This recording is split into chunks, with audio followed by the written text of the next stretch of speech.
Hello, you are watching Shalom World News. I'm Rudy McLennan coming to you from Glasgow, Scotland. Here are the latest headlines from around the world.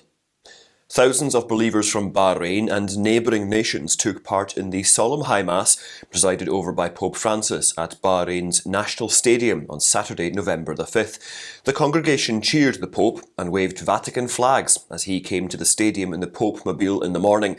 Several cardinals, major archbishops and patriarchs of Oriental churches concelebrated the Mass, along with Bishop Paul Hinder, the administrator of the Apostolic Vicariate of Northern Arabia. In his homily, the Pope exhorted believers to keep loving as Christ mandated and to love their enemies, even amidst evil. ¿Sabe también qué es lo que experimentamos cuando, a pesar de tantos esfuerzos generosos, no recibimos el bien que nos esperábamos, sino que incomprensiblemente sufrimos un daño? The 100-member choir, the multilingual hymns and the prayers of the faithful in several languages reflect the diversity of the Bahrain Catholic community. Before the conclusion of Mass, Bishop Hinder thanked the Holy Father for visiting this tiny community in this tiny nation. He promised filial obedience and love to the successor of St. Peter. In return, the Pope imparted his blessings and gifted him a chalice.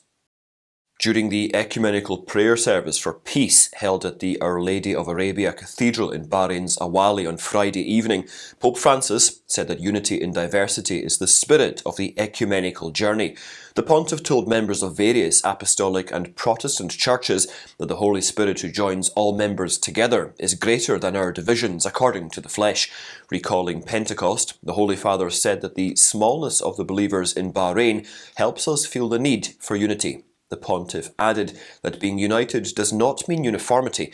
Attending the service were Ecumenical Patriarch Bartholomew of the Eastern Orthodox Church, Archimandrite Bedros Manuelian of the Armenian Apostolic Church, Bishop Hazim Gattas of the Greek Orthodox Church, Father Rois George of the Coptic Church, Father Paul Matthew of the Indian Orthodox Church, Father Rojan of the Syrian Orthodox Church, Bishop Michael Lewis of the Anglican Church, and Reverend Dilip Davidson of the Church of South India.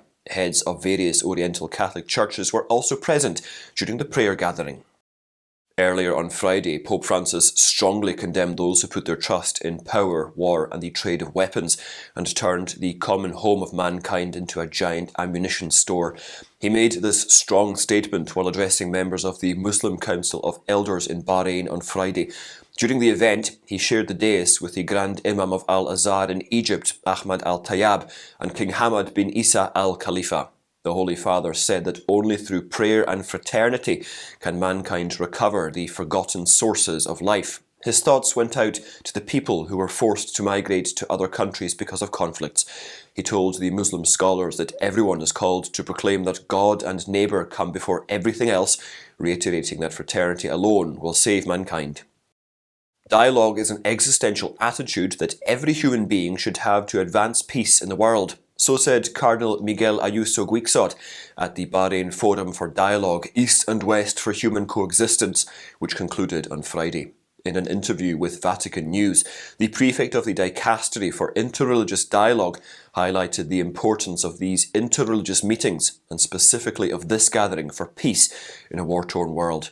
Echoing Pope Francis's words, the Cardinal insisted on the need for religious leaders to stand together and strengthen their relations to help achieve the goal of peace to which humanity aspires. The Diocese of Saginaw in Michigan in the United States is pressing on with a scheduled ecumenical prayer protest against the Proposal 3 referendum, which if passed would incorporate abortion rights into the state constitution. On November the 6th, there will be a protest rally called Fight Like Heaven to pray for the defeat of Proposal 3, also known as Reproductive Freedom for All. The diocese had set up an online registration system for the event to measure how many people planned to attend. The organisers of the prayer rally did not anticipate that outside of Michigan there would be attempts to discourage people from attending their small-town protest, but that is what happened. The event was the target of a cyber attack by users with IP addresses located in Portland, Oregon, Boston, Massachusetts, Chicago, Illinois, and New York. Bishop Robert Gruss of Saginaw alleged that the sabotage attempt shows that there are people from outside of our state who want to influence our state constitution through Proposal 3. However, he is optimistic about how things will turn out on election day. He said, "Women and children in Michigan deserve more than the unfair Proposal 3. After 2 years of bloody war in Ethiopia, the Ethiopian federal government and the rebel authorities of Tigray inked an agreement of cessation of hostilities, a methodical disarmament, in South Africa's Pretoria on Wednesday. The Tigray People's Liberation Front, or TPLF, and the Ethiopian government made a commitment to safeguard the sovereignty and territorial integrity of Ethiopia in their joint proclamation. According to a precise plan, TPLF fighters will be disarmed, demobilised and reintegrated. The restoration of constitutional order in the Tigray region, a framework for resolving political differences, and a political framework for transitional justice to ensure accountability, the truth and reconciliation were among the transitional measures agreed upon. To ensure that all individuals in need continue to receive relief, the Ethiopian government will expand its partnership with humanitarian organisations. It will continue its efforts to restore public services and reconstruct the infrastructure of all towns impacted by the fighting. A new draft constitution proposed by former Sri Lankan President Gotabaya Rajapaksa has drawn criticism from Cardinal Malcolm Ranjit of Colombo. The top prelate slammed it as an effort to muzzle the opposition and silence the government's critics. The Cardinal said on November the 3rd, at the celebration of World Habitat Day in Negombo, that the constitution had been written by the Rajapaksa-appointed committee of experts without the participation of the general public. In accordance with the new constitution, he added, anyone raising complaints against the government or a government agency would face a minimum 20-year sentence. The Cardinal further explained how the proposed constitution will forbid government critics from bringing their complaints to international bodies like the United Nations. Cardinal Ranjit argued that voters shouldn't support politicians who couldn't resolve the issues facing the populace. The church in Cuba risks not being able to celebrate Holy Mass if the acute shortage of wheat flour continues. A community of cloistered nuns has said that they have run out of flour and will no longer be able to make communion wafers. The Descalced Carmelite nuns of Havana prepare the hosts for all dioceses on the island nation. Without wafers, there will not be any Holy Mass, as rubrics mandate that hosts have to be made from wheat flour. The situation is especially saddening, as the faithful will be unable to sit before the Blessed Sacrament in adoration. The island nation has been struggling with a critical shortage of daily necessities like food, fuel and medicine for 2 years. Cuba's current crisis is a result of a number of circumstances, including the worldwide pandemic and the conflict in Ukraine. November the 6th will be observed as the International Day of Prayer for the Persecuted Church around the world. Organisations working for the welfare of persecuted Christians, including Aid to the Church in Need, Persecution, Voice of the Martyrs and Open Doors, have set apart the day to pray for Christians who are suffering because of their faith. According to the World Evangelical Alliance, 1 in 7 Christians worldwide lives in a place where they face persecution for their faith. Reports show that 5,898 people have suffered martyrdom this year for believing in Jesus, and the number of people who were martyred this year has increased by 23.8% compared to last year.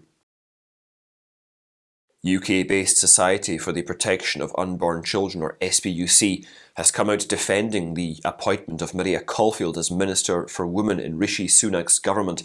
SPUC's Michael Robinson, the Executive Director of Public Affairs and Legal Services, said that the pro-abortion activists' hysterical reaction against the appointment presents no rational argument or moral case.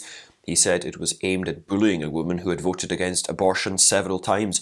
Recently, Caulfield voted against the implementation of abortion services in Northern Ireland and also the enforcement of buffer zones around abortion clinics where even silent prayers are now banned. She also voted against the move to make DIY home abortion, which is self-induced, permanent. There are reports that the Myanmar military shelled a Bible school in northern Shan State, injuring 4 people. Local sources said that the Kachin Baptist Bible School in Kutkai town was shelled at a time when no fights were going on in the area. Reports say that the troops were randomly firing from their base near Kutkai town. The incident happened on November the 3rd, and the condition of those injured remains unclear. Occasional fights between junta forces and various ethnic armed groups have been occurring in the area since the military seized power in February of 2021. Federal Attorney General Mark Dreyfus has asked the Australian Law Reform Commission, or ALRC, to review how the federal anti-discrimination laws apply to religious educational institutions. It is the country's first formal step towards new religious discrimination laws. According to the Attorney General, the government is attempting to fulfil its pre-election commitment. In a statement issued on November the 4th, Dreyfus said, "Before the election, we are committed to tasking the ALRC with advising on the best way to protect staff in religious schools from discrimination at work, while maintaining the right of religious schools to preference people of their faith in the selection of staff." He added that the government has committed to expanding anti-discrimination protections to more Australians, including people of faith, staff and students at religious schools. The ALRC is to submit the report over the same by April in 2023, and legislative proposals are also anticipated. The General Secretary of the Inter-Parliamentary Assembly on Orthodoxy has said that the Hagia Sophia monument in Istanbul is under threat. The profane conversion of Hagia Sophia into a mosque is not only an insult to historical truth, but it also constitutes a direct threat to the monument. So said the General Secretary of the Assembly. Hagia Sophia must be declared a monument in danger, said Maximos Karakopoulos, member of the Hellenic Parliament, after meeting with a representative of the UNESCO Cultural Heritage Centre in Paris. There have been numerous reports of damage and vandalism to the famous Hagia Sophia since its reconversion into a mosque in 2020. The General Secretary said, as an interparliamentary institution, they have undertaken the awakening of international public opinion on this matter. And those are your latest headlines. Do join us again tomorrow for more, and do remember, you can also visit swnews.org for more updates. Shalom.